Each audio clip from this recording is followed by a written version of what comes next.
ప్రియులారా, దీవెనలు ఎవరు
మంచి మాటలు, ప్రేమగల అనురాగంతో కూడినటువంటి దయా సహృదయంతో కూడినటువంటి మాటలు మాత్రమే మాట్లాడుతూ ఉండాలి. 10వ వచనం. కపటముగా మాట్లాడకూడదు. 10వ వచనం. నాలుక జాగ్రత్తగా కాపాడుకోవాలి, ఆచి తూచి మాట్లాడాలి. 10వ వచనం. కీడు చేయడం మానాలి. 11వ వచనం. మేలు మాత్రమే మనం చేస్తూ ఉండాలి. 11వ వచనం. మన శత్రువులతో, సన్నిహితులతో, వీలైన అందరితో కూడా సమాధాన పడాలి. 11వ వచనం.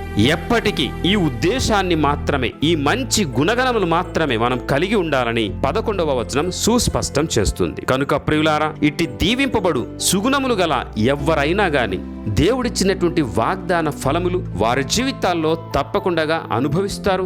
అనేకులకు దీవెనకరంగా, అనేకులకు ప్రయోజనకరులుగా, అనేకులకు సహాయము సహకారం అందించేటటువంటి ఉన్నతులుగా వారు జీవించగలుగుతారు. అలాంటి గొప్ప కృపా భాగ్యము మీ ఎడల దేవుని యొక్క జాలి, దయ, ప్రేమ, క్షమించి, సహించి, భరించి, వహించేటటువంటి గొప్ప యేసు ప్రభువారి యొక్క గుణములు కలిగి మీరు జీవించి విజయము సాధించాలని, సమృద్ధిగా దీవింపబడవలనని మీ కొరకు మా అన్ని ప్రార్థనలు చేస్తూ ఉన్నాము. దైవాశీస్సులు.